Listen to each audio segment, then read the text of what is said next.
marriage certificate, and if he has kids from this second lady, he can write a will to inherit. This will also take me back that the Imam who did that, he's making a mistake.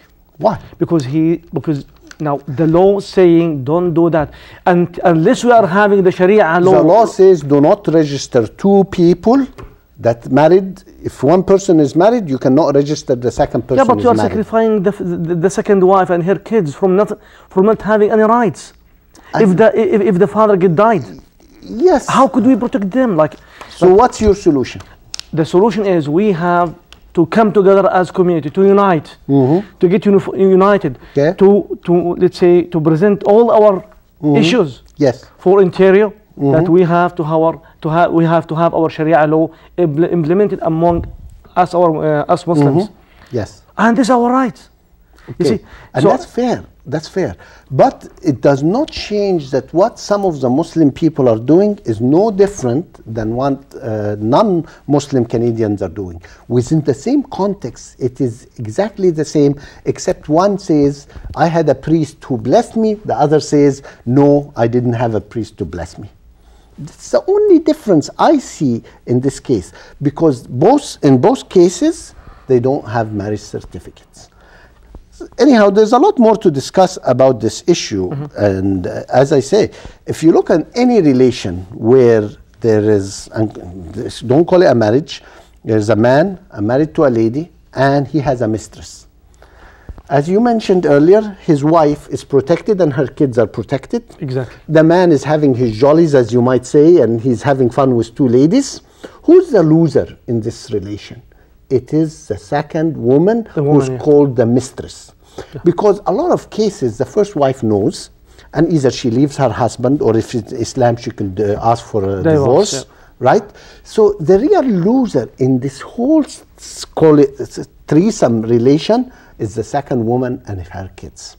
And Islam says protect her by declaring her a wife versus leaving her a mistress, where if he dies, she has no rights. Yep. And I have to say this, I seen a movie with Lindsay Wagner called The Second Woman, and I encourage everybody to see this movie. Yep. This man had these two houses, he was married, and he had Lindsay Wagner as the second woman, and he had a child from her. And all goes well, and suddenly he has a heart attack and dies, and she has no rights, and she loses everything. Exactly. So, and see, all these issues, we have to write them down. We have to convince the MPs, the people who are really looking into our affairs, that we have some problems. And even these problems, issues, it's not just for Muslims, even for the whole Canadians. Yes. So the second wife or the second relationship, you can call it, it has to be legalized, it has to be legislated, it has to be allowed.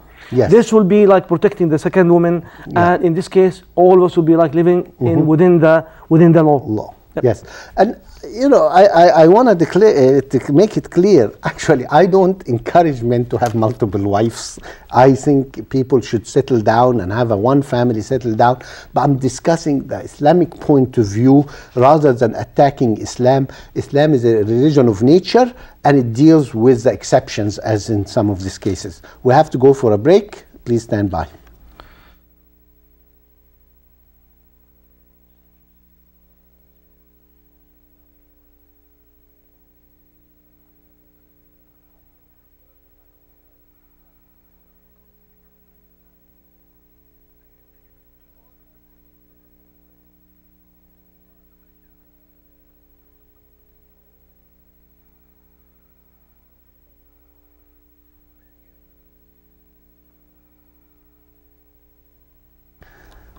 Bismillah ar-Rahman ar-Rahim wa assalamu alaikum, and welcome back to Spirit of Islam. We're discussing the topic of polygamy in Islam and how controversial it is and the disagreement, and you should watch me and my wife discussing it. And I'm not encouraging multiple wives, by the way, but I am just represent, yes, trust me, one is more than enough.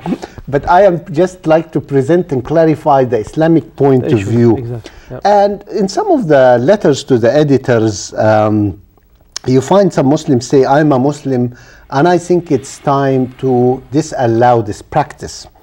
And I have an advice for every Muslim who says this statement. Please, as a Muslim, you have no right to question Allah subhanahu wa ta'ala. Islam is for all times and for all periods and things.